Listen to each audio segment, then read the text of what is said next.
The emergency lights bathed the Galactic Council chambers in a deep crimson glow. Ambassador Thala of the Viridian Collective stood at the center of the vast circular room, her translucent blue skin pulsing with nervous energy. Around her, representatives from 47 civilized worlds sat in their designated pods, their faces showing various expressions of fear and exhaustion. The war was not going well. In fact, it was going terribly. "We are losing," Thala said, her voice echoing through the chamber. "The Kresh Dominion has taken another 12 systems this month alone. Their forces show no signs of slowing down.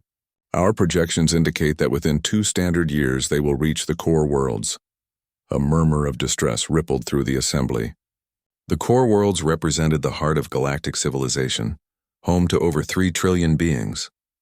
If the Kresh reached them, it would mean the end of everything they had built over 10,000 years.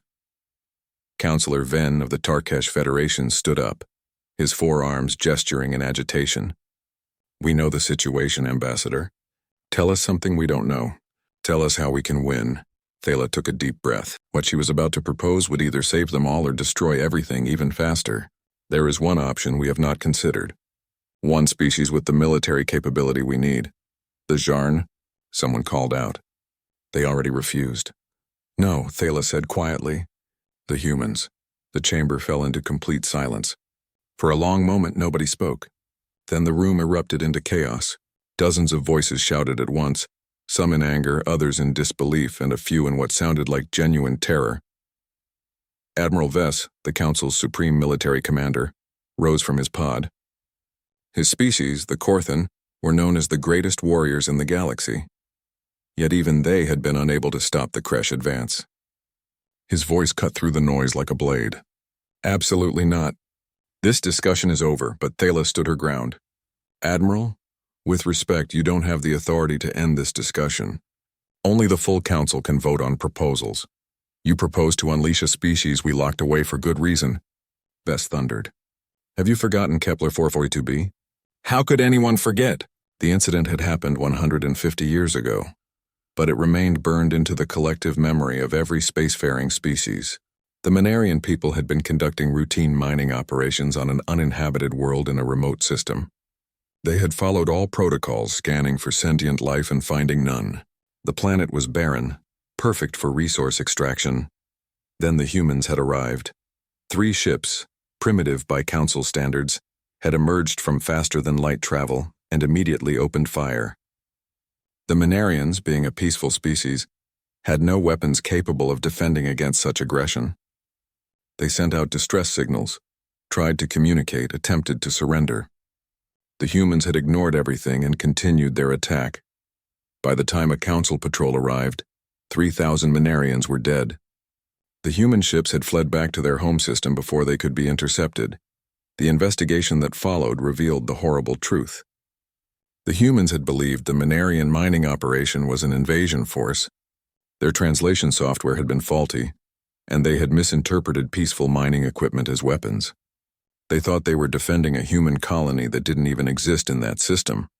When the Council sent diplomats to explain the mistake, the human response was immediate and shocking. The entire species had gone into mourning. Their leaders had appeared on broadcasts openly weeping, calling it the worst tragedy in human history. They had begged for forgiveness, offered reparations, volunteered to face justice, but the damage was done. The Council had seen what humans were capable of when they thought they were under attack. The violence, the speed, the complete lack of hesitation. After lengthy debates, the decision was made. Humanity was too dangerous to join galactic civilization. Their entire star system was placed under quarantine. Automated defense satellites surrounded their space, programmed to destroy any human ship that tried to leave. For 150 years, humanity had been caged in their own home.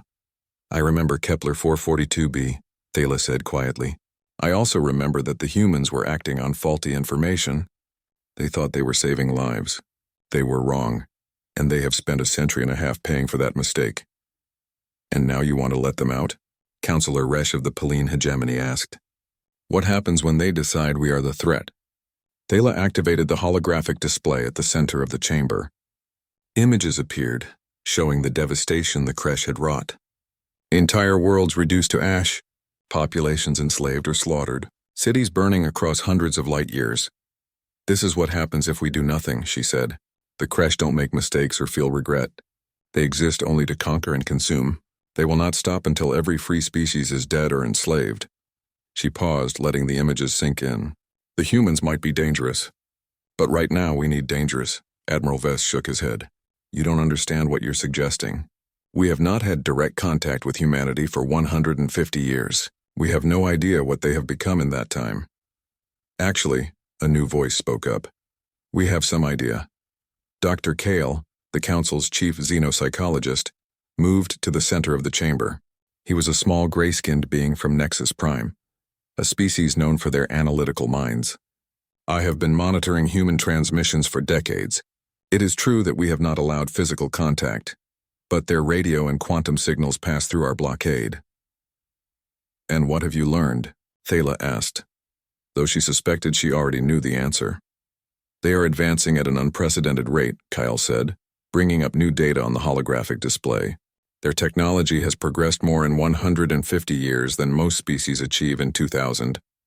They have built structures on every planet and moon in their star system. They have constructed dozens of space stations, and they have ships, he paused. Very large ships. How large? Admiral Vess asked sharply. Our long-range scans detected construction of a vessel approximately 5 kilometers in length. It appears to be a warship, though its weapon systems are unlike anything in our databases. The chamber erupted into noise again. A 5-kilometer warship was massive by anyone's standards. The largest vessel in the Council fleet was barely 3 kilometers long.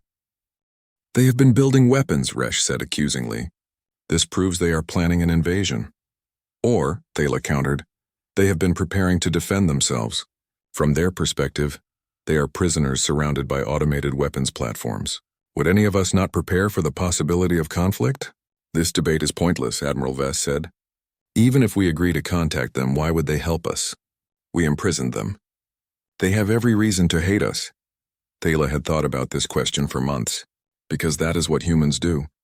I have studied their history, their culture, their stories. When humans see someone in danger, they help. It is in their nature, even when it puts them at risk. You base this on what?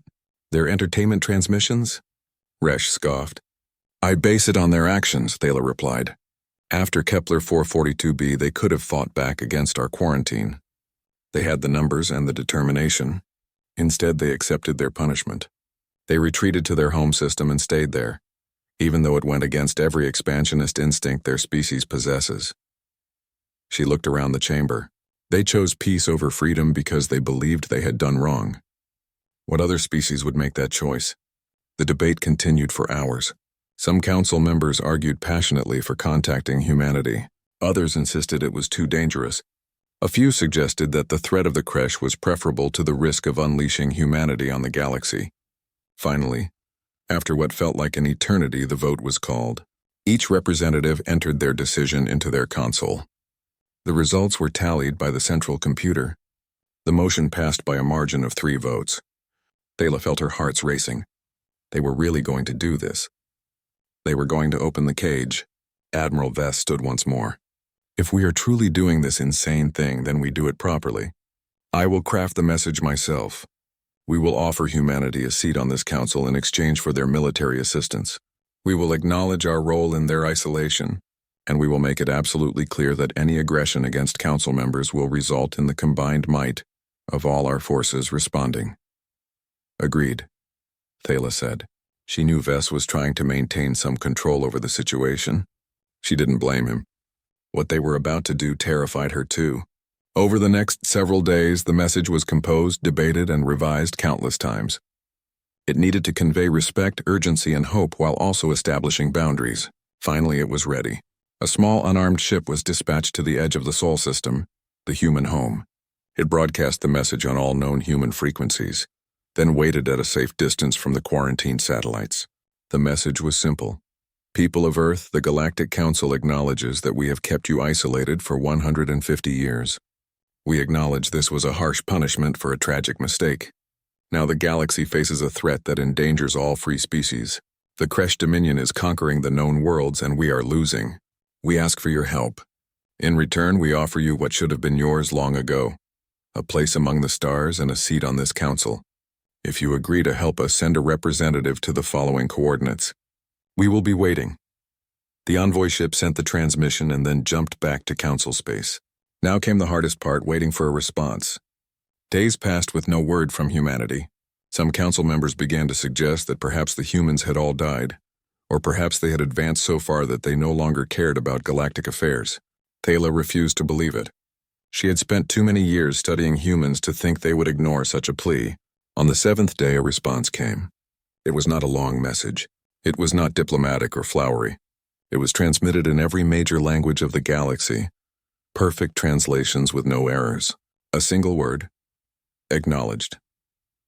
Following the word were coordinates and a date. 3 weeks from now, at a neutral zone near the Kresh border. That was all. No questions, no negotiations, no demands. Just acknowledgement and a meeting time. The council didn't know whether to be relieved or terrified. Thala, for her part, felt both. She had started this process, and now there was no going back. In 3 weeks, humanity would emerge from 150 years of isolation. The galaxy would finally see what they had become. As the days counted down to the meeting, the entire galactic civilization held its breath. Every news outlet, every information network, every social platform buzzed with speculation and fear. What would humanity look like? Would they come in peace or seeking revenge? Had they forgiven the council? Or had a century and a half of imprisonment turned them bitter and hostile? Admiral Vess prepared his fleet, positioning warships at the designated coordinates. He told the council it was for protection, but everyone knew the truth. If the humans proved hostile, Vess was ready to try to stop them. Thala prepared differently. She studied every scrap of human culture she could find, trying to understand the species that was about to change everything. She read their literature, watched their films, listened to their music. What she found was a species of incredible contradiction, capable of great violence but also profound compassion, driven by logic yet moved by emotion. Individuals who fought constantly among themselves but united instantly against outside threats. They were, she realized, the perfect species for an impossible war. The night before the meeting, Thala could not sleep. She stood in her quarters looking out at the stars and wondered if she had made a terrible mistake. Perhaps Vess had been right. Perhaps humanity should have remained locked away. But then she thought of the Kresh, of the burning worlds and enslaved populations. She thought of her own people, of the children who would never grow up if the Kresh continued their advance. No. Dangerous or not, humanity was their only hope. The next day arrived. The council assembled a diplomatic fleet at the neutral zone coordinates, ships from 20 different species all gathered in one place. Thousands of vessels maintained a respectful distance, cameras recording everything for the billions watching across the galaxy. The appointed hour came. Space shimmered. Reality seemed to fold in on itself. Then, with a flash of light that momentarily blinded sensors across the fleet, they appeared. The UESS Indomitable emerged from faster-than-light travel, and the galaxy saw humanity's answer to 150 years of isolation. The ship was enormous, a cathedral of metal and purpose hanging in the void, 5 kilometers of weapons, engines, and armor plating. Its escorts, 20 frigates that would have been considered capital ships by most species standards, formed a protective formation around it. Every sensor in the council fleet locked onto the human vessels. The readings were terrifying, power signatures that didn't match any known reactor design, weapons systems that defied classification, hull armor dense enough to suggest the entire ship was one solid mass. This was not a vessel built for exploration or diplomacy. This was a ship built for one purpose, war. For a long moment, nobody moved. The human fleet held position and the council fleet held position, both sides waiting to see what the other would do. Then a transmission came from the Indomitable. It was audio only, a woman's voice, calm and professional. "This is Captain Sarah Chen of the United Earth Space Service ship Indomitable. We received your message. We're here." A pause, then 3 more words that would echo across the galaxy. "Point us at your problem." The transmission from Captain Chen spread across the galaxy at the speed of light, carried by quantum relay stations to every corner of civilized space. Within hours, trillions of beings had heard those simple words. Point us at your problem. Some found them reassuring. Others found them chilling in their directness. In the Kresh-controlled territories far from the neutral zone meeting, War Master Kreshvar received the intelligence reports with what could only be described as amusement. The Kresh were not like other species. They existed as a hive mind, thousands of individual bodies controlled by a handful of queen minds. Kreshvar was the primary military consciousness, controlling over 10,000 warrior bodies across hundreds of worlds. The human arrival meant nothing to him. Another species, another conquest. The fact that the Council had been desperate enough to release them from quarantine only proved how close the Kresh were to total victory. Through his many eyes, scattered across his fleet, Kreshvar examined the intelligence data. The human ship was large, yes, but size meant nothing. The Council had large ships too, and they fell before Kresh weapons easily enough. These humans were primitives, barely capable of leaving their own star system until recently. They would die like all the others. He sent orders through the hive mind network. A strike force would be dispatched to destroy these humans. Not a large force, that would be wasteful. Just enough to crush them and remind the Council that hope was an illusion. 200 Kresh warships began moving toward the neutral zone. Back at the meeting point, Ambassador Thala was preparing to make first contact with the humans face-to-face. A shuttle had been dispatched from the Council's command ship, and she sat inside it now, accompanied by Admiral Vess and Dr. Kale. The Admiral had insisted on coming, unwilling to let Thala meet the humans alone. "Remember," Vess said for the third time, "we maintain diplomatic protocol at all times. We show no weakness, no desperation. The humans need to understand that we are still the authority here. They just spent 150 years as our prisoners." Thala replied gently, "I think they understand authority quite well." The shuttle approached the Indomitable. Up close, the human ship was even more impressive. Its hull was not smooth like most vessels, but covered in layers of plating, each section designed to slide over the others. Defensive armor, Thala realized. The entire ship could reconfigure its outer surface for protection.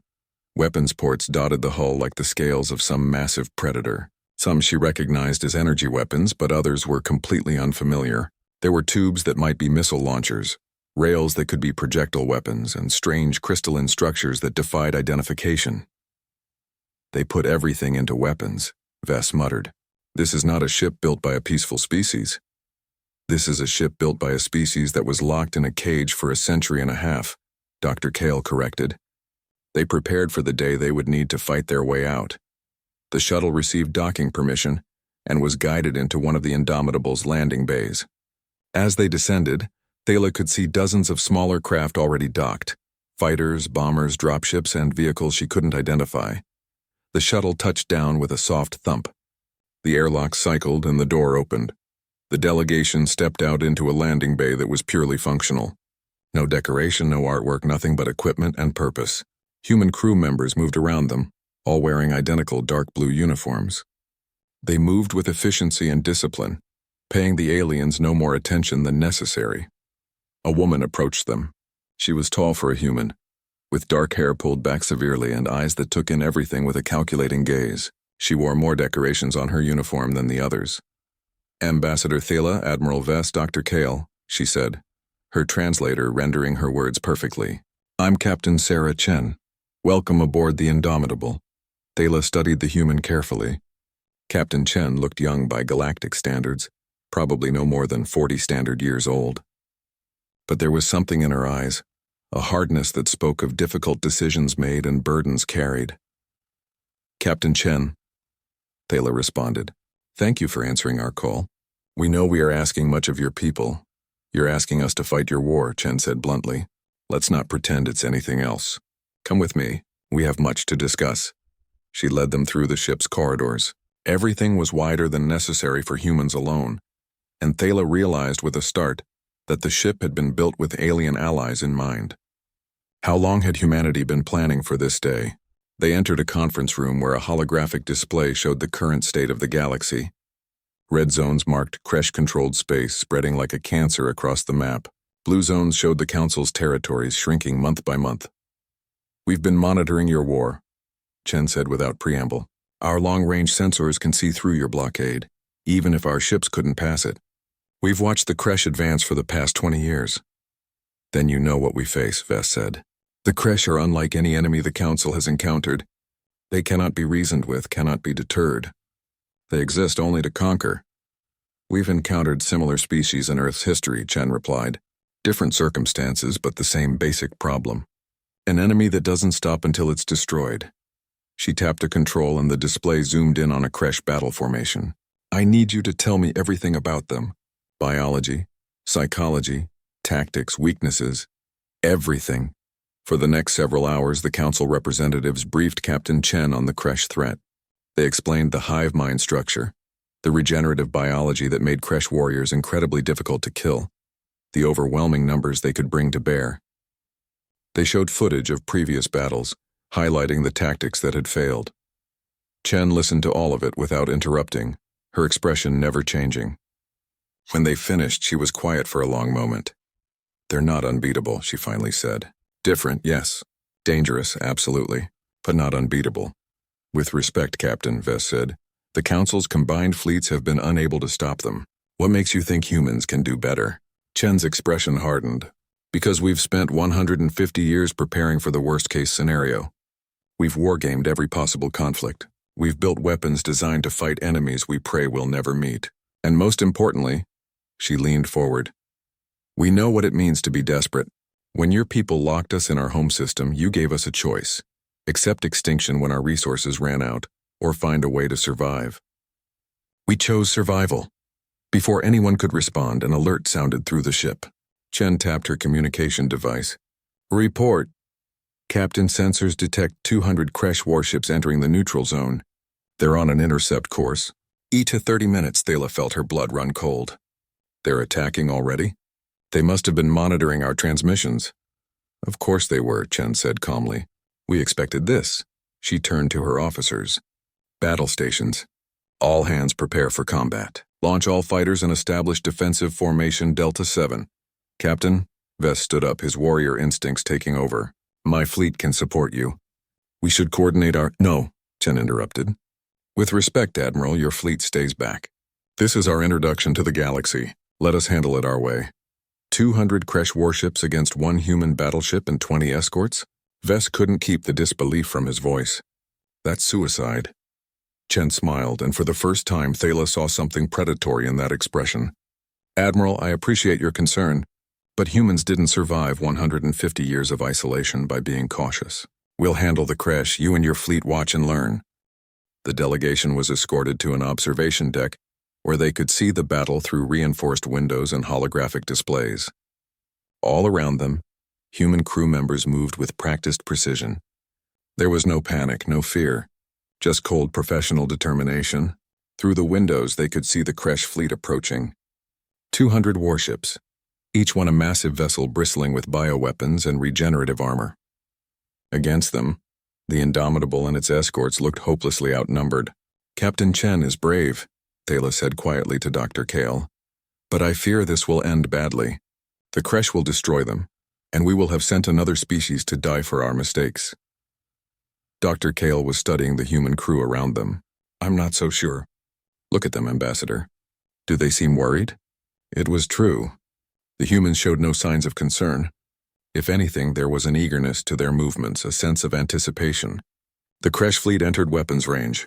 On the holographic displays, targeting solutions appeared as the Kresh prepared to fire their bioplasma weapons, capable of melting through most known armor. Then everything happened at once.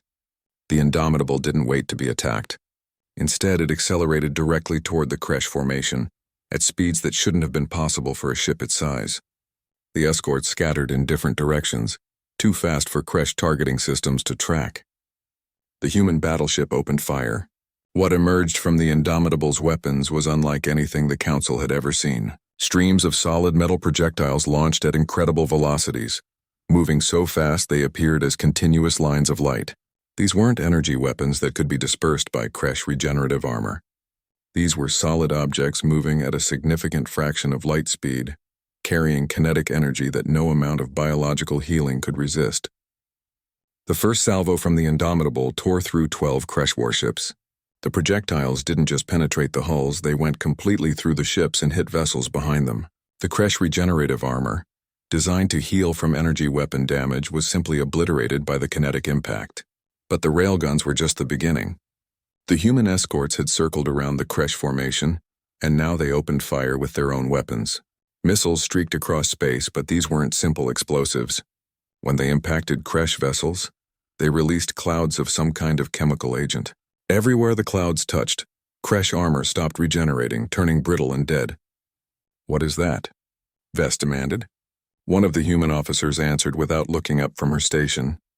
"Targeted biosuppressant. We analyzed the crash biology from your intelligence reports and engineered a compound that interferes with their regenerative processes. It's not permanent, but it gives us a window to destroy them before they can heal." Thala stared at the officer in shock. "You created that in 3 weeks? From reports alone?" "Yes, ma'am. We've gotten good at biological analysis. Had to, living on a world with as much biodiversity as Earth." The battle continued, but it wasn't really a battle. It was a demonstration. The Kresh had numbers, but the humans had speed, precision, and weapons specifically designed to counter Kresh advantages. The railguns punched through ships like they were made of paper. The biosuppressant made the Kresh armor vulnerable.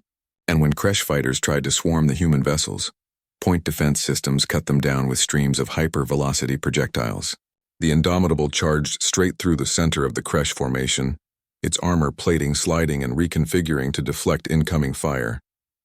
When bioplasma struck the hull, the outer layer would burn away and a fresh layer would slide into place. The ship was designed to be damaged and keep fighting. 37 minutes after the battle began, it was over.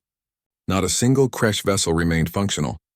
The debris field stretched for thousands of kilometers, the wreckage of 200 warships that had been completely destroyed.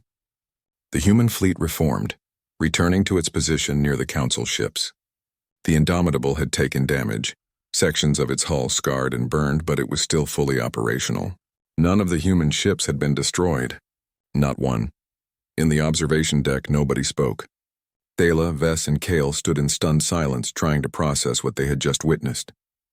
Finally, Admiral Vess found his voice. How did you—" Captain Chen's voice came over the communication system, broadcast to both the human fleet and the Council ships. "Kresh Dominion, we know you're listening. You have 48 hours to withdraw from all occupied Council territories and surrender your War Masters for trial. This is your only warning. If you refuse, we will demonstrate why Earth survived 150 years of isolation, and you will not enjoy the lesson." Across the galaxy, on Kresh command ships, War Master Kreshvar received the message. For the first time in his long existence, something like doubt flickered through the hive mind. 200 warships destroyed in less than an hour. His warriors, invincible against Council weapons, crushed with contemptuous ease. But Kreshvar was old, and old warriors did not survive by backing down from challenges. These humans were dangerous, yes, but they were still just one ship, one species. The Dominion had conquered hundreds of worlds. They would conquer this one too. He sent a message back, broadcast across all frequencies where both humans and the Council could hear it. "Humans of Earth, your warning is rejected. You destroyed a small scout force. The true might of the Kresh Dominion will crush you. We are coming. Prepare to die." 3,000 Kresh warships began moving toward the neutral zone. Back on the Indomitable, Captain Chen received the Kresh response. She read it once, then looked at her senior staff gathered around the command table. "Thoughts?" she asked. Her tactical officer, Commander James Park, shrugged. They didn't learn. Not surprising, really. Hive minds aren't good at adapting to new threats. 3,000 ships, her executive officer noted. That's a significant commitment of forces. They're taking us seriously now. Chen nodded. Good. That means they'll have fewer ships to threaten Council worlds. Navigation. Plot a course that takes us away from Council space. I want the Kresh following us, not going after civilians. Captain, the communications officer said hesitantly. The Kresh War Master called it Protocol Omega. What does that mean? Chen's expression became grim. It means we tried the diplomatic approach. They rejected it. Now we do things the human way. She opened a channel to Earth, knowing the message would take time to reach home. Command, this is Chen. The Kresh have committed 3,000 vessels against us. Requesting reinforcement of the task force. Authorized deployment of the 2nd through 15th battle groups. And tell them to bring everything. We're going hunting. In the observation deck, Dr. Kale watched the humans preparing for what would surely be an even larger battle. He thought about everything he had studied about human psychology, their history, their nature. Ambassador, he said quietly to Thala, I think we may have misunderstood what humans are. What do you mean? We called them dangerous. We thought we understood what that meant. But watching them fight, he paused. They're not just dangerous. They're efficient at it, calculated. They designed weapons specifically to counter Kresh biology in 3 weeks. They turned our intelligence reports into tactical advantages. This isn't random violence or primitive aggression. Then what is it? Thala asked. Humans are not just predators, Kale said slowly. They're persistence hunters. They don't just attack. They plan, they adapt, they pursue their prey until it has nowhere left to run. He looked at her with wide eyes, and right now the Kresh are their prey. Thala looked out at the human battleship, at the vessel that had just destroyed 200 warships without breaking stride, and felt a chill run through her. What had they unleashed on the galaxy? More importantly, would it be enough to save them? In 48 hours, they would find out. The 48 hours passed slowly for the Council forces watching from their observation positions. Admiral Vess had wanted to recall his fleet to defensive positions, to protect the core worlds in case the humans failed. But Ambassador Thala had convinced him to stay, to watch what happened next. The galaxy needed to see this, she argued. Whatever happened, they needed to witness it. Captain Sarah Chen spent those 48 hours in continuous meetings with her senior staff. The Indomitable's command center was a study in controlled chaos, with dozens of officers analyzing data, planning strategies, and coordinating with the reinforcements arriving from Earth. The human reinforcements came in groups, emerging from faster-than-light travel at precise intervals.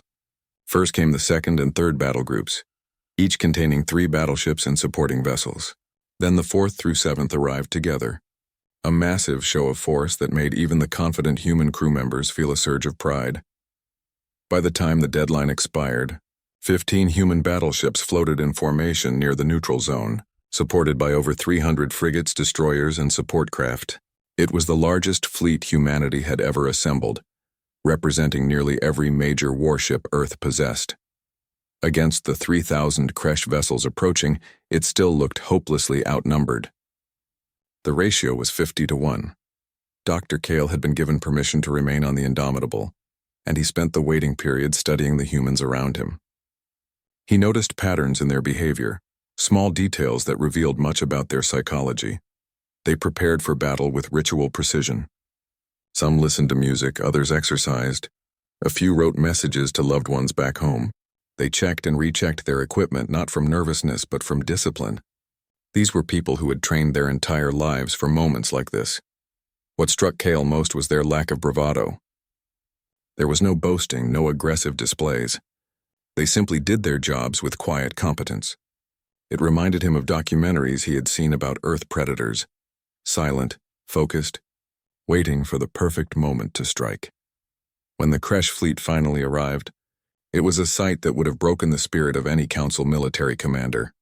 3,000 warships moving in perfect coordination through the hive mind, each vessel covered in the distinctive organic armor that had proven nearly impossible to defeat with conventional weapons. Captain Chen stood on the bridge of the Indomitable, studying the tactical displays. Her senior officers waited for her orders, but she remained silent for a long moment, calculating, planning. "They're expecting a direct engagement," she finally said. "They saw us charge their formation last time, and they think we'll do the same thing now." "Bigger scale, same strategy?" Commander Park nodded. "Classic Kresh tactical doctrine. They win through overwhelming force and regenerative endurance. They'll try to surround us, absorb our attacks, and wear us down. Then we don't give them what they expect." Chen turned to her communications officer. "Signal all battle groups. Execute dispersal pattern Omega-7 and activate the hunter-killer protocols." "Aye, Captain." All ships confirming. Executing dispersal in 3, 2, 1. The human fleet scattered. To the Council observers, it looked like a retreat, or worse, like chaos. The 15 battleships broke formation and began moving in seemingly random directions, their escorts following. The Kresh fleet, moving as one through the hive mind, adjusted course to pursue. But then the Kresh fleet stopped. War Master Kreshvar, coordinating his forces from dozens of command ships, realized too late what was happening. The humans weren't scattering randomly. They were positioning themselves around the Kresh formation like hunters surrounding prey. And then they activated something new. Around each human battleship, space began to shimmer. Reality twisted, and suddenly the humans were no longer where sensors said they should be. They were using some kind of stealth technology, combined with short-range faster-than-light jumps, making them nearly impossible to target effectively. The Kresh tried to compensate, sending ships in all directions to find the humans, but that was exactly what Chen had wanted. By spreading out, the Kresh had broken their own formation, dividing their overwhelming numbers into smaller groups. The humans struck. They didn't attack the Kresh ships directly at first.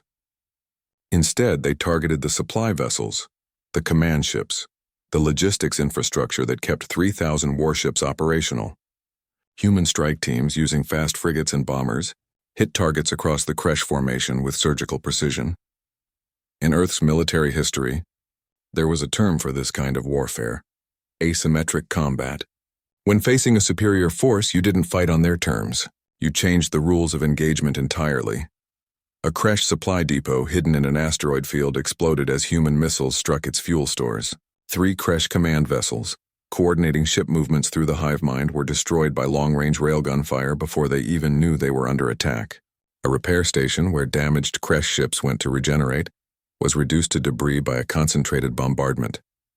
War Master Kreshvar felt each loss through the hive mind connection. This wasn't a battle. This was something else, something the Kresh had never encountered. The humans were attacking the Dominion's ability to wage war, not just its warships. He tried to adapt, ordering his forces to protect the supply lines and infrastructure. But every time he shifted ships to defend one position, the humans would strike somewhere else. They moved too fast, hit too precisely, and disappeared before the Kresh could respond effectively. From the Council observation ships, Ambassador Thala watched the battle unfold across multiple displays. It took her time to understand what she was seeing, but Dr. Kale explained it with growing amazement. "They're not trying to destroy the Kresh fleet," he said, "at least not directly. They're dismantling the Kresh ability to operate as a cohesive force. Look, every target they hit serves a specific purpose. They're forcing the Kresh to choose between protecting their ships or protecting their supply infrastructure." Admiral Vess studied the tactical data with a mixture of frustration and admiration. "This is not how the Council fights wars. We engage enemy fleets directly with honor and courage." "With respect, Admiral," Kale replied, "the Council has been losing this war. Perhaps honor and courage aren't enough against an enemy like the Kresh." The battle continued for hours, but it never became the massive fleet engagement War Master Kreshvar had expected. The humans refused to be drawn into a direct confrontation. They hit and ran, destroyed and retreated, always staying just beyond the reach of Kresh retaliation. And slowly, methodically, they began destroying Kresh warships, not through direct combat, but through attrition. Kresh vessels without fuel couldn't maneuver, ships without ammunition couldn't fight, warriors without food supplies began to weaken. The Kresh regenerative biology, their greatest strength, became a weakness as it required massive energy reserves. Cut off from supplies, Kresh ships began to falter. When human battleships did engage Kresh vessels directly, it was always on human terms. They would appear, unleash devastating railgun barrages, and disappear before the Kresh could respond. They used the biosuppressant weapons to prevent regeneration, then targeted critical systems with precision that suggested detailed knowledge of Kresh ship design. War Master Kreshvar realized, too late, that the humans had spent the 48 hours studying every Kresh vessel in his fleet. They had analyzed sensor data, identified weaknesses, and created targeting solutions for specific ship types. The humans hadn't been preparing for a battle. They had been preparing for an execution. In desperation, Kreshvar ordered a full retreat. Better to withdraw and regroup than to lose his entire fleet. But the humans had anticipated this too. As the Kresh ships tried to break away and jump to faster-than-light speeds, they found their escape routes blocked. Human frigates had seeded the space around them with some kind of field generators. Kresh ships trying to activate their jump drives found their systems disrupted, forcing them to rely on conventional engines, and conventional engines made them vulnerable. The systematic destruction of the Kresh fleet began in earnest. Human battleships, no longer hiding, moved through the Kresh formation like sharks through a school of fish. The railguns fired continuously, each shot calculated for maximum effectiveness. Kresh ships that tried to fight back found their weapons largely ineffective against human defensive systems. It wasn't a battle. It was a slaughter. On the Indomitable's bridge, Captain Chen watched the tactical display with no satisfaction, only grim determination. Every destroyed Kresh ship represented lives lost, even if those lives belonged to an enemy trying to destroy the Council. She had read Earth's military history. She knew what humans were capable of when they embraced total war, and she had vowed never to let humanity fall into that darkness again. But sometimes there were no good choices. Sometimes you fought monsters to protect innocent lives. Captain, Commander Park reported, Kresh fleet is down to 40% strength. They're trying to scatter. Should we pursue? Chen shook her head. Negative. Let them run. We've made our point, ma'am. Park looked confused. We're not here to genocide the Kresh, Chen said firmly. We're here to break their ability to threaten the Council. That mission is accomplished.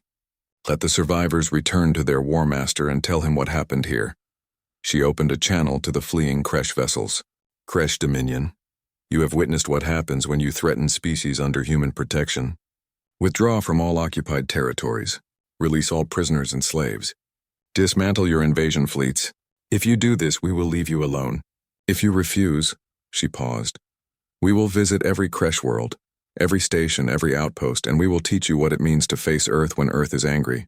This is your final warning. War Master Kreshvar received the message through the 1,000 eyes of his remaining ships. Rage flooded through the hive mind. Rage and something else, something the Kresh had never felt before. Fear. His fleet was broken.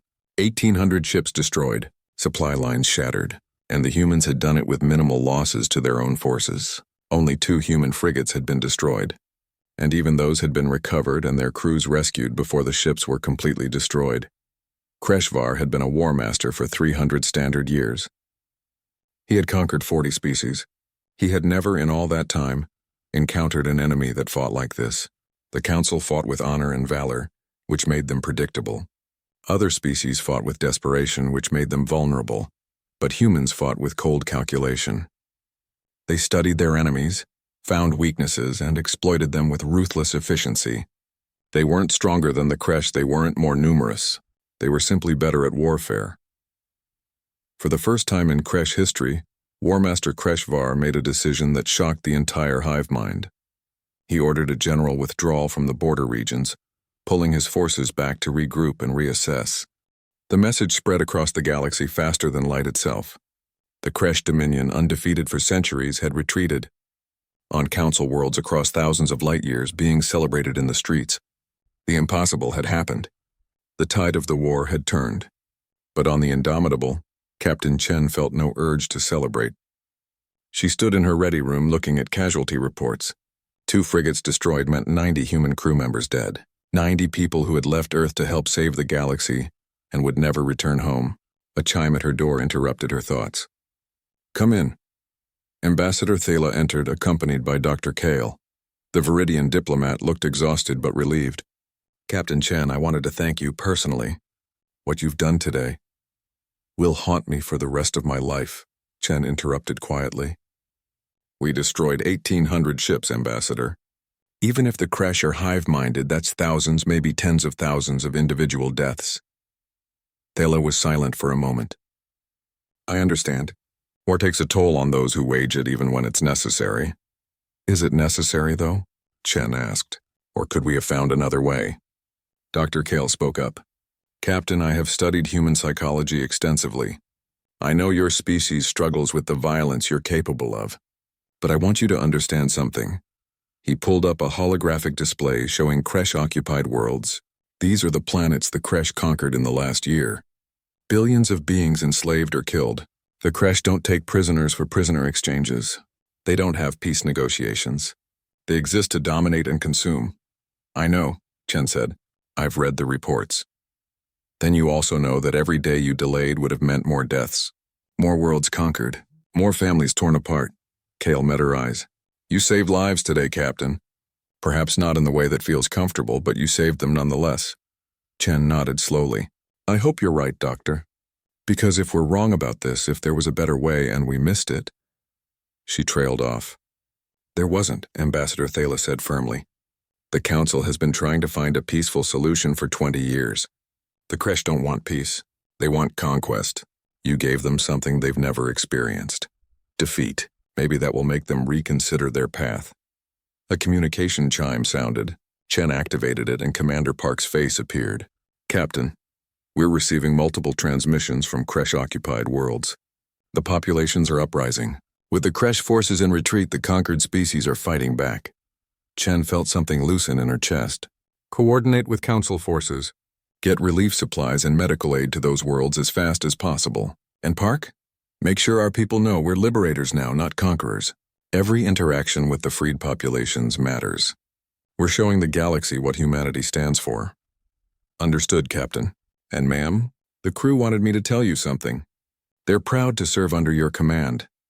After Park signed off, Thala smiled at Chen. You have good people, Captain. The best, Chen agreed. They're what makes me believe humanity deserves a place in the galaxy. Not our weapons, not our technology. The people who choose to use those things for good, even when it's hard. Over the next several days, the full scope of what the humans had accomplished became clear. The Kresh Dominion hadn't just retreated from the neutral zone. They had pulled back from over 40 occupied systems, unable to maintain their positions without the supply lines and infrastructure the humans had destroyed. Freed populations began streaming into Council space, seeking protection and aid. Human ships worked alongside Council vessels to provide humanitarian assistance, and the galaxy saw a different side of humanity. The same species that had destroyed 1,800 warships now distributed food, medicine, and shelter with equal efficiency. Dr. Kale documented everything, knowing that future historians would want to understand this moment. The day humanity emerged from isolation and changed the balance of galactic power forever. He interviewed human crew members, asking them how they felt about what they had done. Their answers surprised him. None boasted about their victory. Instead, they spoke of duty, of protecting those who couldn't protect themselves, of hoping they'd never have to fight like that again. One young human pilot told him something that Kale would remember for the rest of his life. My grandmother lived through Earth's last World War. She always said that the people most eager for war are usually those who've never seen it. We know what we're capable of, and that's exactly why we try so hard to be better. That, Kale realized, was the key to understanding humanity. They weren't naive about their violent nature. They acknowledged it, studied it, and worked constantly to control it. They had built an entire civilization around the idea that their worst impulses needed to be checked by their better judgments. It made them dangerous, yes, but it also made them the perfect guardians for a galaxy that had grown complacent in its own civility. As the rescued populations began to rebuild their lives and the Kresh Dominion retreated further into its own territory, the Council prepared for the next phase, integrating humanity into galactic civilization. But first, there would need to be another meeting, because while the humans had proven they could fight, the galaxy now had to decide if it could live alongside a species that fought so well. The question that kept Ambassador Thala awake at night was simple. Had they freed themselves from one threat only to create another? She didn't know the answer yet, but she was about to find out. 3 months had passed since the Battle of the Neutral Zone, and the galaxy was still trying to understand what it meant. The Kresh Dominion had collapsed with shocking speed. War Master Kreshvar, facing rebellion from within his own hive mind network, had been killed by his own warriors. The concept of individual thought, introduced by the human bioweapon that temporarily severed hive mind connections, had spread like a virus through Kresh society. Thousands of Kresh warriors, having experienced individual consciousness for the first time, refused to return to the hive mind. They fled to neutral territories seeking asylum and a chance to live as individuals. The Council didn't know what to do with them. The Kresh had been their enemies for 2 decades. Now they were refugees. Captain Sarah Chen had a different perspective. She had visited one of the refugee camps established on a Council border world, walking among beings who had tried to kill her just months before. They looked at her with a mixture of fear and hope. One Kresh warrior, who now called himself Vresh because he needed a name that was his alone, had approached her. Through a translator, he asked the question that haunted him. "Why did you save us?" "We tried to kill you." Chen had looked at him for a long moment before answering. "Because you deserved the chance to choose who you wanted to be, just like we did." That conversation was replayed across galactic news networks a million times. It became a symbol of what humanity represented. Not just military might, but the belief that beings could change, could grow, could become better than they were. But not everyone saw it that way. The Galactic Council had convened an emergency session to discuss humanity's role in the new galactic order. The council chambers were packed with representatives from every member species, and the galleries were full of observers from worlds that had been freed from Kresh occupation. Ambassador Thala stood at the center of the chamber, prepared to make the case for humanity's full admission to the council.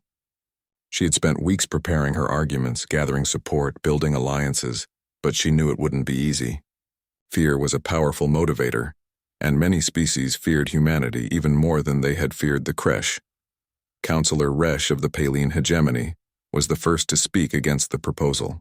This council must consider the long-term implications of what we are about to do. Yes, humanity defeated the Kresh, but how did they do it? With weapons we didn't know existed, with tactics that border on the barbaric, and most concerning, with a bioweapon specifically designed to attack a species at the genetic level. Murmurs of agreement rippled through the chamber. Resh continued. If humans can create a weapon to target Kresh biology in 3 weeks, what stops them from creating weapons to target any of our species? We would be helpless against such attacks. Admiral Vest stood up. The old warrior had changed his stance on humanity over the past months, but his voice still carried weight. Councillor Resh raises valid concerns. But I would remind this council that humanity used that bioweapon to save lives, not end them. The weapon didn't kill. It temporarily disrupted the hive mind, giving Kresh warriors the chance to surrender. How many more would have died if humans had simply destroyed every Kresh ship? That's assuming they see us as allies, another voice called out. What happens when humanity decides we're the threat? The debate raged for hours. Some representatives spoke passionately in favor of humanity, pointing to the freed worlds and the refugees being cared for in human-run camps. Others argued that humanity's power made them too dangerous to integrate into galactic society. Finally, Dr. Kale asked for permission to speak. As a xenopsychologist, he wasn't a voting member of the council, but his expertise was respected. I have spent months studying humanity, he began. I've interviewed their military personnel, their civilians, their leaders. I've analyzed their history, their culture, their psychology, and I want to share what I've learned. He activated a holographic display showing Earth from space. This is humanity's homeworld. It is classified as a death world by council standards. Gravity 30% higher than standard. Oxygen levels that would be toxic to most of us. Weather patterns that would kill unprotected beings in minutes. Megafauna predators that hunted human ancestors for millions of years. We know this already, Resh interrupted. It explains why they're so violent. No, Kyle said firmly. It explains why they're so adaptable. Humans didn't survive by being the strongest or the fastest or the most deadly. They survived by working together, by forming social bonds, by caring for their injured and weak instead of abandoning them, by teaching each generation to be better than the last. He changed the display to show images of human history. Yes, humans have a violent past. They fought wars among themselves that killed millions. They created weapons capable of destroying their own world. But here's what makes them unique. They learned from these mistakes. They studied their own history, identified what went wrong, and actively worked to prevent it from happening again. More images appeared, showing human art, literature, and philosophy. Humans are obsessed with the question of what makes someone good or evil. Their stories are filled with characters struggling with moral choices. They teach their children about the worst moments in their history not to glorify them, but to ensure they never happen again. This is all very touching, Resh said, but it doesn't change the fact that humans are dangerous. You're absolutely right, Kale agreed, and the chamber fell silent. Humans are dangerous, but they know they're dangerous, and that self-awareness makes all the difference. A species that doesn't recognize its own capacity for violence is far more dangerous than one that does. He turned to face the full council. I have studied hundreds of species in my career. I've never encountered one that was more aware of its own flaws or more determined to overcome them. That's not a weakness. That's their greatest strength. The debate continued, but Kale's words had shifted the tone. Representatives began asking different questions, not about whether humanity was dangerous, but about whether the galaxy could afford to reject them. Then Captain Chen herself was invited to address the council. She entered the chamber in her uniform, looking small and alone at the center of the vast room. Thousands of eyes from dozens of species watched her, waiting to hear what humanity had to say for itself. Chen took a deep breath and began. Members of the council, I'm not a diplomat or a politician. I'm a soldier. I've spent my entire adult life preparing for war, and 3 months ago I fought one. I'm not proud of that. I wish there had been another way. She paused, gathering her thoughts. You're afraid of what humanity might become. That's reasonable. We're afraid of it too. Do you know what we teach in Earth's military academies? We don't just teach tactics and weapons. We teach history. We make every cadet study the worst atrocities humans have committed against each other. We make them understand what happens when military power is used without moral restraint. She activated her own display, showing images from Earth's past. This is what happened when my ancestors believed they were superior to others. This is what happened when they dehumanized their enemies. This is what happened when they forgot that violence is a tool, not a solution. The images were horrifying. Wars, genocides, destruction on a massive scale. Many council members looked away. We show these images not to shock but to remember, because the moment we forget what we're capable of, the moment we think we've moved beyond our violent nature, that's when we become truly dangerous. Chen's voice was steady but passionate. You say we're predators. You're right. We evolved as hunters on a world that tried to kill us every day. But here's what you need to understand about predators. We protect our pack. That's not a metaphor. It's biology. It's psychology. It's who we are at the most fundamental level. She looked around the chamber, making eye contact with as many representatives as she could. When you called for help, you became our pack. That's not something humans take lightly. We don't abandon our pack. We don't betray our pack. We would die to protect our pack. Words are easy, Resh called out. How do we know you mean them? Chen smiled sadly. You already know we mean them. We spent 150 years locked in our home system, cut off from the galaxy because we killed 3,000 beings by mistake. We could have fought the blockade. We had the numbers, probably the technology, but we accepted our punishment because we believed we had done wrong.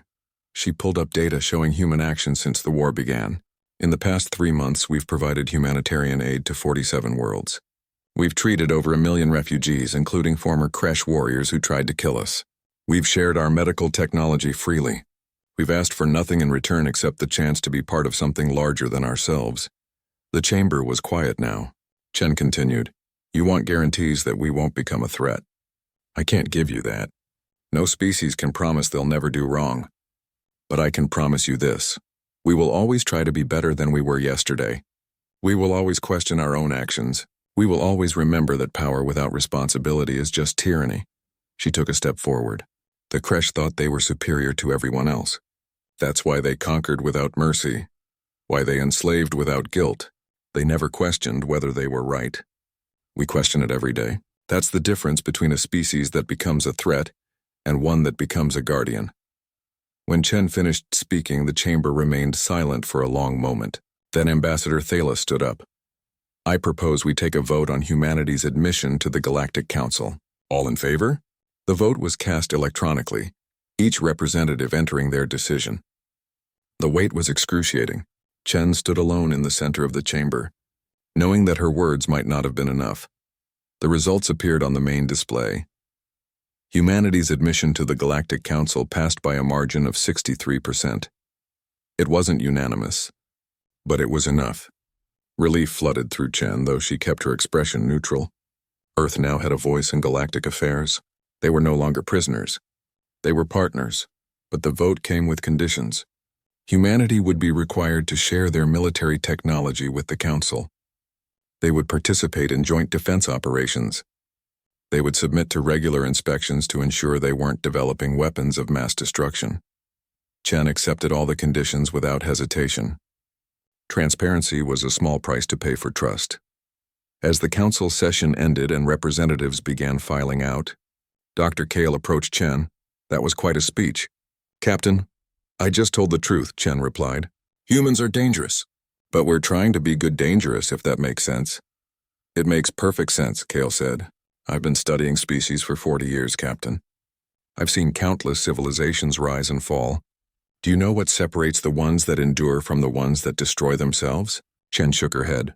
Self-reflection, Kale said. The ability to look at yourself and ask, are we the villains in this story? Most species never ask that question. They assume their actions are justified because they're the ones taking them. But humans ask that question constantly, sometimes to the point of paralysis, but you ask it. Is that a compliment or a criticism? Chen asked with a slight smile. Both, Kale admitted. You're going to struggle with this role, Captain. Every action humanity takes will be scrutinized. Every mistake will be magnified. Some species will never trust you no matter what you do. I know, Chen said quietly. But here's what I want you to remember. Kale continued. You're not responsible for making everyone trust humanity. You're only responsible for being worthy of that trust. The rest will follow in time. Over the next weeks, humanity began integrating into galactic society. Human diplomats took their seats on the council. Human scientists began collaborating with alien researchers. Human ships joined council patrol routes, protecting the very space lanes that had once been forbidden to them. It wasn't always smooth. There were incidents, misunderstandings, conflicts. But each time, humanity worked to resolve issues peacefully, to explain their actions, to learn from mistakes. The crash situation remained complicated. The old Dominion had fractured into dozens of small factions, some clinging to the hive mind, others embracing individuality. A civil war was brewing, and the council debated whether to intervene. Captain Chen offered a different approach. She proposed sending human advisors to help the individual-minded Kresh establish their own society, separate from the hive mind. It was controversial, helping beings who had been enemies so recently. But Chen argued that showing mercy to former enemies would send a powerful message about who humanity was. The proposal passed, and human teams began working with Kresh refugees. The results were promising. Given the chance, many Kresh chose individual thought over the hive mind. They weren't human allies yet, but they weren't enemies either. In a small cafe on a council station, a human engineer sat across from a former Kresh warrior. They were working together on a project to restore power to a damaged refugee camp. The engineer was explaining some technical concept, and the Kresh was listening intently, asking questions in broken but improving standard. It was a small moment, insignificant in the grand scope of galactic events, but to those watching it represented something profound: hope. The galaxy had been changed by humanity's arrival. Whether that change would be for better or worse remained to be seen. But for the first time in decades, species that had lived in fear now had reason to believe in a better future. And that, more than any weapon or technology, was humanity's true gift to the galaxy. Back on Earth, billions of humans watched the news broadcasts showing their species taking its place among the stars. They felt pride, certainly, but also responsibility. They knew the galaxy was watching, judging, waiting to see if humanity would live up to its promises. In schools across Earth, teachers began incorporating the lessons of first contact into their curricula. Children learned not just about the victory over the Kresh, but about the weight of power and the importance of using it wisely. One teacher asked her students, "We have the ability to destroy. What should we do with that ability?" A young student raised her hand. "We should protect people who can't protect themselves." "And what if they're afraid of us?" the teacher asked. The student thought about it. "Then we should prove to them that they don't need to be." It was a child's answer, simple and direct, but it captured something essential about humanity's challenge. The galaxy was afraid, and words alone wouldn't change that. Only actions repeated over years and generations would prove whether humanity deserved the trust being placed in them. Captain Chen, preparing the Indomitable for its first official council patrol mission, thought about that question often. Every decision she made, every order she gave contributed to humanity's reputation. It was a heavy burden. But as she looked at her crew, at the humans who had volunteered to serve not just Earth but the entire galaxy, she felt confident in the future. These were people who understood responsibility. They knew what humanity was capable of at its worst, and they were determined to show the galaxy what humanity could be at its best. The mission ahead was long and uncertain. Trust would be hard-won and easily lost. There would be setbacks and failures. But humanity had come this far by refusing to give up, by constantly striving to be better. That wouldn't change now. The Indomitable's engines hummed to life, and the great battleship began moving toward its first patrol route. Behind it, other human ships fell into formation. And across the galaxy, on thousands of worlds, beings watched and wondered what came next. The answer to that question would be written not in days or months, but in years and decades. It would be written by humans and aliens working together, building something new. And perhaps someday the species that had arrived in fear would be remembered not for the terror they inspired, but for the hope they gave. That was the future Chen was fighting for. Not a future where humanity ruled the galaxy, but one where they were trusted guardians of peace. Time would tell if they succeeded.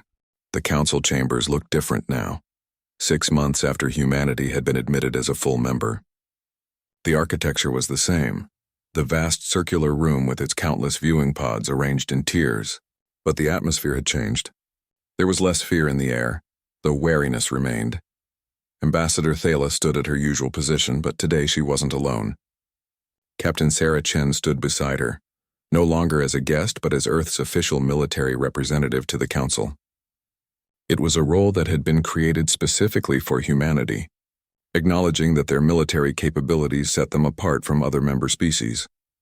The session had been called to discuss the final disposition of former Kresh territories. The civil war among the Kresh had ended not with violence but with partition. Those who wished to remain in the hive mind had been given a cluster of systems in the far reaches of space. Those who chose individual consciousness had formed dozens of small nations, each trying to find their own path forward. It was messy and complicated, but it was peaceful.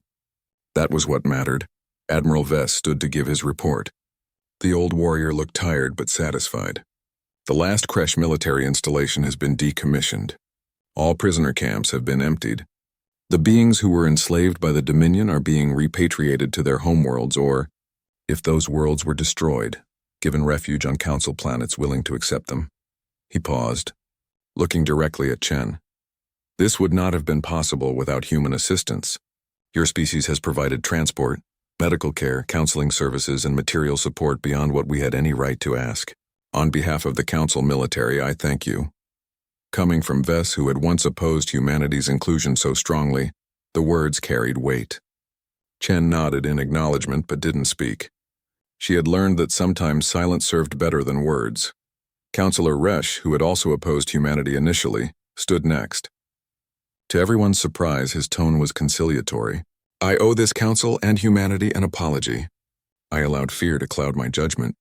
Over the past months, I have witnessed human actions speak far louder than my words of warning.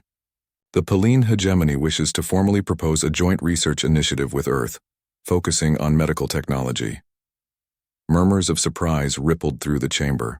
Medical research was one of the most sensitive areas of cooperation, requiring deep trust.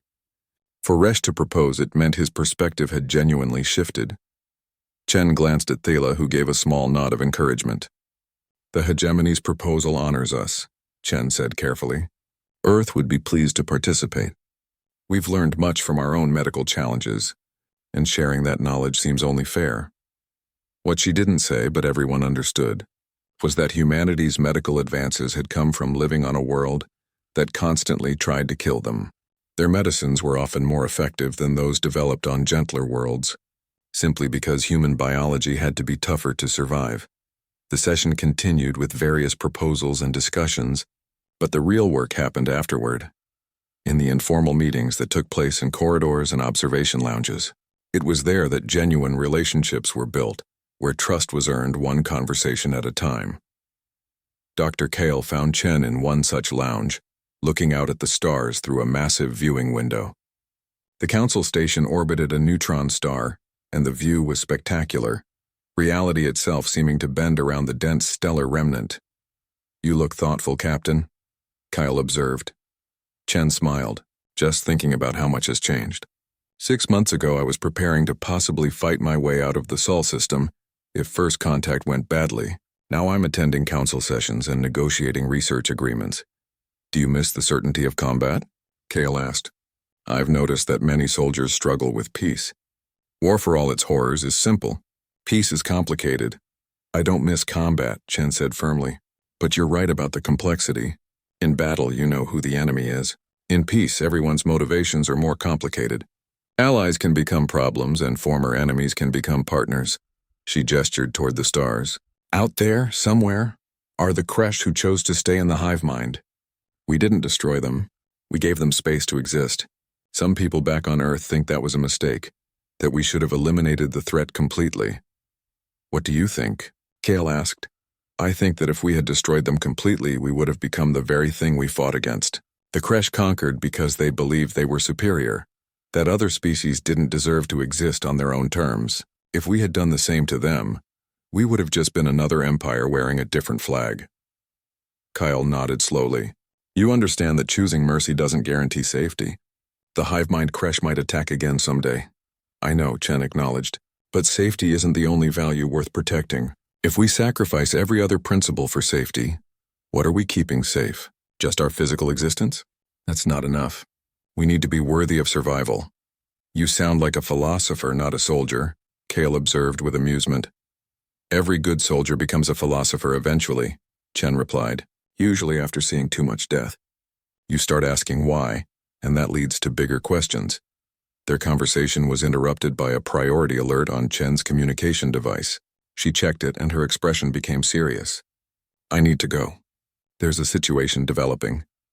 The situation was unfolding in a remote system near what had been Kresh space. A distress call had been received from a small colony of freed Kresh, those who had chosen individual consciousness. They were under attack, but not from the hive mind.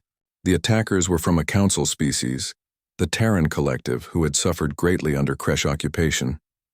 Chen arrived at the emergency command center to find Admiral Vess already coordinating a response. His expression was grim as he briefed her. The Terrans are seeking revenge. Their fleet arrived at the Kresh colony 3 hours ago and issued an ultimatum. Leave the system or be destroyed. The Kresh there are civilians, mostly former warriors who surrendered during the war. They have no weapons, no military ships. The Council's response? Chen asked. Divided, Vess admitted. Many members sympathize with the Terrans. The Kresh killed billions of Terran civilians during the occupation. Some council members are arguing that we should let this happen, that it's justice. Chen felt cold anger building in her chest. It's not justice. It's revenge. There's a difference, I agree, Vess said. But I need council authorization to intervene and I'm not getting it. The vote is deadlocked. Too many species want to see the Kresh punished. Chen made a decision that would define humanity's role in the galaxy for generations to come. Earth doesn't need council authorization to protect civilians. We're going. Vess looked at her sharply. Captain, if you act without council approval, it could undo everything you've built. Some species will see it as humanity acting unilaterally, ignoring council authority. Then they'll see it, Chen said. Admiral, I understand the political implications. But if we stand by and watch civilians be massacred because they belong to a species we don't like, then every principle we've claimed to stand for is a lie. The moment we decide some beings don't deserve protection, we've lost our moral authority to protect anyone. She activated her comm. Commander Park, prepare the Indomitable for immediate departure. Battle Group 7 is to accompany us. We're going to the Vrel system. Within the hour, 5 human battleships and supporting vessels were en route to the crisis. The journey would take 3 days at maximum faster-than-light speed. Chen could only hope they would arrive in time. On the way, she received a private communication from Ambassador Thala. The Viridian's face appeared on her screen, looking worried. Captain, the Council is in chaos over your decision. Counselor Resh is calling for your recall. He says humanity is proving his fears were justified, that you're acting like conquerors, deciding unilaterally who lives and dies. He's partially right, Chen admitted. We are deciding unilaterally. But we're deciding to save lives, not end them. That's the crucial difference. I understand that and I support you, Thala said. But you're risking everything we've worked for. If this goes wrong, humanity could be expelled from the Council. Chen was silent for a moment, then said, Ambassador, when Earth was under quarantine, we had a lot of time to think about what kind of species we wanted to be when we finally joined the galaxy. We decided that we would rather be the species that did the right thing and paid the price, than the species that did nothing and lived with the guilt. I'm honoring that decision, Thala sighed. I know, that's why I called, actually. Not to change your mind, but to tell you that whatever happens, you're not alone. I'm bringing this to a full council vote, forcing everyone to take a public position. Some species will support you. Not enough, maybe, but some. The Indomitable and its battle group arrived at the Vrel system to find the situation worse than expected. The Terran fleet, over 60 warships, had formed a blockade around the planet where the Kresh colony was located.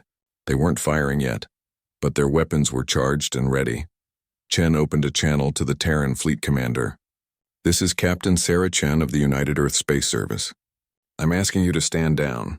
The beings on that planet are civilians under Council protection." The Terran commander's response was filled with pain and rage. "Those beings murdered my family, Captain. They destroyed my world. They don't deserve protection. They deserve death." "The beings on that planet didn't destroy your world," Chen said gently. "They were slaves to the hive mind.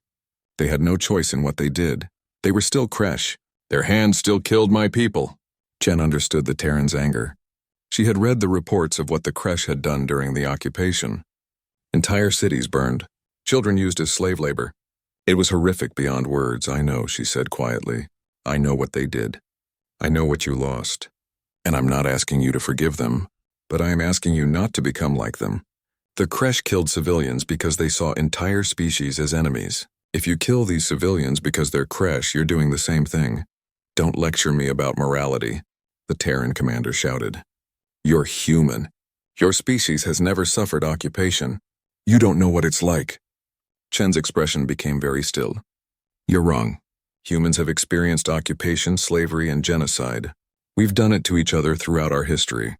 That's how we know it never ends the cycle of violence. It just creates more victims who will seek revenge later." The Terran commander was silent. Chen continued, "I'm not asking you to let them go unpunished. If individuals in that colony committed war crimes, they should face justice. Proper justice with trials and evidence. But killing all of them because some of them might be guilty? That's not justice. That's just more death. Why do you care?" the Terran asked. "They're not your people. They're not even your allies. They're the enemy we just defeated. They're people," Chen said simply. "That's enough." For a long moment, nothing happened. The two fleets faced each other, weapons ready, one wrong move away from a battle that would tear apart everything the Council stood for. Then a new signal appeared on Chen's sensors. More ships were arriving. Council vessels, dozens of them, led by Admiral Vess himself. Vess's voice came over the general channel. "Attention all vessels. The Galactic Council has voted. By a majority decision, the Kresh colony is under official Council protection. Any attack on them will be considered an attack on the Council itself. The Terran fleet is ordered to withdraw." Chen felt relief flood through her. The Council had made the right choice, but the Terran commander wasn't finished. "And what about justice for my people? What about what was done to us?" It was Ambassador Thela who responded, her voice compassionate but firm. "Justice will be served. The Council is establishing a war crimes tribunal. Every Kresh individual will be investigated. Those who committed atrocities will face trial, but we will not punish the innocent along with the guilty. That's not who we are. That's not who we want to be." Slowly, the Terran fleet powered down their weapons. The commander sent one final message. "I hope you're right, Captain Chen. I hope these Kresh prove worthy of your mercy. Because if they don't, their blood will be on your hands." The channel closed. Over the next hours, the crisis was resolved peacefully. The Terran fleet withdrew. Human and Council ships established a protective presence around the Kresh colony, and investigators began the difficult work of determining which Kresh had committed war crimes and which were simply victims of the hive mind. Chen stood on the bridge of the Indomitable, exhausted but satisfied. They had prevented a massacre. That was worth the political cost. Commander Park approached her. "Captain, we're receiving congratulations from across the fleet, and Admiral Vess wants to speak with you." Vess's face appeared on the screen. The old warrior looked at Chen for a long moment before speaking. "When I first met you, Captain, I thought humanity would be a problem for the Council. I was right, but not in the way I expected." "Sir?" Chen asked cautiously. "You're a problem because you make the rest of us look at ourselves," Vess said. "You ask uncomfortable questions. You demand we live up to our own principles even when it's difficult. You refuse to let us take the easy path." He smiled. "The galaxy needs that kind of problem." After the call ended, Dr. Kale arrived on the bridge, as he often did after significant events. He had been studying humanity's integration into galactic society for his research. "You realize what you did today, don't you?" he asked Chen. Prevented a massacre? Chen replied. More than that. You defined what humanity stands for in the eyes of the galaxy. Not your weapons, not your technology, but your principles. You risked everything to protect beings who had been your enemies. That will be remembered. Chen looked out at the stars. I just did what felt right. What humans are supposed to do. That's exactly my point, Kale said. For your species, what feels right includes protecting those who can't protect themselves, even at great cost. That's rare in the galaxy, Captain. Most species talk about honor and justice, but when tested, they choose safety and revenge. Humanity chose differently. Weeks later, back on Earth, Chen was given leave to visit home. She traveled to a small town where her grandmother lived, the same grandmother who had survived Earth's last World War. They sat together on a porch, watching the sunset. Her grandmother was old now, over 90 years, but her mind was sharp. I saw what you did, the old woman said. The creche colony. You made the right choice. Some people disagree, Chen replied. There are protests on Earth. People saying we shouldn't protect former enemies, that we should focus on human interests. Her grandmother nodded.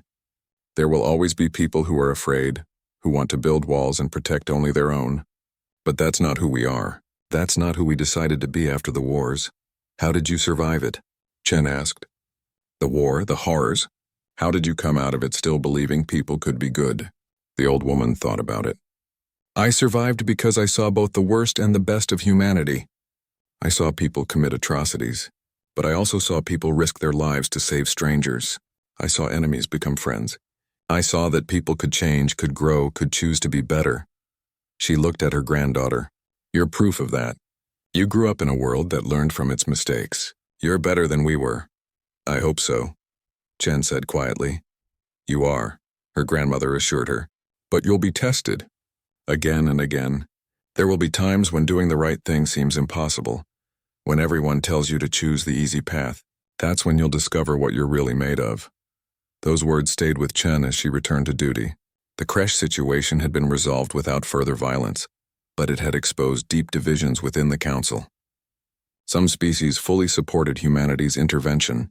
Others remained suspicious, convinced that humans were becoming too powerful, too willing to act unilaterally. A new crisis was already brewing in another part of the galaxy. A species called the Vren had made first contact with the Council, but their culture was fundamentally incompatible with Council values. They practiced ritualized combat to resolve disputes, and they saw the Council's preference for diplomatic solutions as weakness. The Council was divided on how to respond. Some wanted to reject the Vren entirely, others argued for finding common ground. And a few suggested that humanity, with their own warrior culture, might be able to bridge the gap. Chen was asked to lead a delegation to meet with the Vren. It was a test, she knew.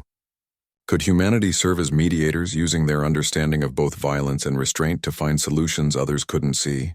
She accepted the mission, knowing it would be difficult. The Vren reminded her of humanity's own past, of times when might made right and honor was earned through combat. It would be like looking into a mirror showing what humans might have become if they had never learned to question their own nature. But that was exactly why she was the right person for the job. She understood the appeal of simple solutions, of resolving conflicts through strength. She also understood why those solutions ultimately failed. On the day before departing for Vren space, Chen received an unexpected visitor. Vresh, the former creche warrior she had met months ago in the refugee camp, had requested a meeting. He entered her office looking nervous. He had changed significantly since becoming an individual. He wore clothing now, something hive mind creche never bothered with. He had chosen a name, developed preferences, started forming his own identity. Captain Chen, he said through his translator, I wanted to speak with you before you left. Of course, Chen said. What can I do for you? Vresh hesitated, clearly struggling with how to express himself. You saved my life twice. Once when you gave me the choice to leave the hive mind. Again when you protected my colony from the Terran fleet. I want to understand why. Chen considered the question carefully. Because every being deserves the chance to choose who they want to be. You were forced to do terrible things by the hive mind. That wasn't your fault. Once you had the freedom to choose, you chose to be better. That deserved protection. But I remember what I did, Vresh said, his voice breaking slightly. Even without the hive mind, I remember. The worlds I helped conquer. The beings I killed. How can I deserve protection after that? Chen stood and walked around her desk, sitting in a chair next to Vresh rather than across from him. I'm going to tell you something about humans. We have a concept we call redemption. It means that what you did in the past doesn't have to define who you are forever. You can acknowledge your actions, try to make amends, and become a better person. It's not easy, and it doesn't erase what happened, but it means you're not trapped by your history. Your species believes this? Vresh asked. We have to, Chen said. Humans have done terrible things throughout our history. If we believed people couldn't change, couldn't be redeemed, we would have given up on ourselves long ago. Instead, we teach each generation about our mistakes and ask them to be better. That's how we move forward. Vresh was quiet for a long time. Then he said, I have been working with other freed Kresh. We want to help the council. We want to prove that we can be more than what the hive mind made us. Will you help us find a way to do that? Yes, Chen said without hesitation. I'll speak with Ambassador Thala. We'll find a way for you to contribute, to show the galaxy who you've chosen to become. After Vresh left, Chen sat alone in her office, thinking about redemption, about second chances, about the galaxy humanity had inherited. It was messy and complicated and filled with beings struggling to overcome their own natures. In other words, it was exactly like Earth. She thought about the mission ahead, about the Vren and their warrior culture. She thought about the Terran still grieving their losses. She thought about the council species watching humanity with a mixture of hope and fear. The path forward wouldn't be easy. There would be more crises, more difficult choices, more times when doing the right thing would come at a terrible cost. But humanity hadn't survived for hundreds of thousands of years by choosing the easy path. They had survived by adapting, by learning, by constantly striving to be better than they were. Chen pulled up an image of Earth on her display. Her homeworld, the beautiful deadly planet that had forged humanity in fire and struggle. It looked so peaceful from space, a blue and white marble hanging in the void. But she knew the truth. Earth was a world of contradictions, of gentle gardens and violent storms, of cooperation and competition, of love and hate existing side by side. Humans carried all of those contradictions within themselves. They were capable of great evil and great good, sometimes in the same person, sometimes in the same moment. The galaxy had feared humanity for their capacity for violence. What they were learning now was that humanity's greater strength was their capacity for growth, for change, for choosing to be better even when it was hard. That was the true gift humanity brought to the galaxy. Not weapons or technology, but the stubborn, persistent belief that tomorrow could be better than today if you were willing to work for it. Chen activated her communication system. This is Captain Chen to all crew. Prepare for departure. We have a mission. The Indomitable's engines hummed to life. Around it, other human ships moved into formation. Together, they set course for Vren space, toward another challenge, another test of what humanity stood for.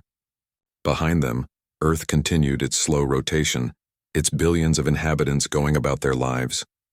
Most would never know the details of what happened in the stars above them, but they would feel the results in a galaxy that was slowly, gradually, becoming a place where different species learned to coexist, where former enemies could become partners, where beings were judged by their choices rather than their origins. It wasn't perfect. It would never be perfect, but it was better than it had been, and with work it would be better tomorrow than it was today. That was enough. That had to be enough. In the council chambers, Ambassador Thala watched a display showing human ships departing on their mission. Beside her, Dr. Kale made notes for his ongoing research. Do you think they'll succeed? Thala asked. The humans? Kyle replied. Probably. They have a remarkable ability to understand both violence and peace, to speak the language of warriors while advocating for diplomacy. The Vren will respect them in ways they could never respect purely peaceful species. That's not what I meant, Thala said. I mean long-term. Can humanity really change the galaxy? Or will the galaxy change them? Turn them into just another species pursuing their own interests? Kale thought about it, about everything he had learned studying humans over the past months. I think humanity will change the galaxy because the galaxy is already changing them. They're learning that their way isn't the only way, that other species have wisdom to offer. They're becoming more than just humans. They're becoming galactic citizens. He gestured to the display. But they're also teaching us to question our assumptions, to hold ourselves to higher standards, to remember that the moment we stop trying to be better is the moment we start becoming worse. The galaxy needed them, Thala said quietly. Yes, Kyle agreed. Even if we didn't know it when we opened that cage. The galaxy needed someone to remind us what we claimed to stand for. Someone who took our ideals seriously enough to risk everything defending them. On the Indomitable, Captain Sarah Chen stood on the bridge, looking at the stars ahead. She thought about a conversation with her grandmother, about the responsibility of power, about the importance of choosing to be better. Somewhere ahead the Vren waited, a warrior culture that humanity would need to understand and possibly change. Behind her the Council watched, still uncertain what humanity would ultimately become. But Chen knew who they were. They were the species that had looked at their own history, seen the worst of what they could be, and decided to be something better. They were the species that had been locked in a cage for 150 years, and emerged not with hatred but with hope. They were the species that protected those who couldn't protect themselves, even when it cost them, even when it was hard. They were dangerous, yes, but they were good dangerous. And in a galaxy that had grown comfortable, that had forgotten what it meant to fight for principles rather than just survival, that was exactly what was needed. The Indomitable jumped to faster than light speed, carrying humanity's promise to a galaxy still learning to trust them. Behind them, across thousands of worlds, beings watched and wondered and hoped. The age of humanity in the stars had begun. Where it would lead, no one could say. But for the first time in a long time, the galaxy believed the future might be better than the past. And that belief, more than any battleship or weapon, was humanity's greatest victory.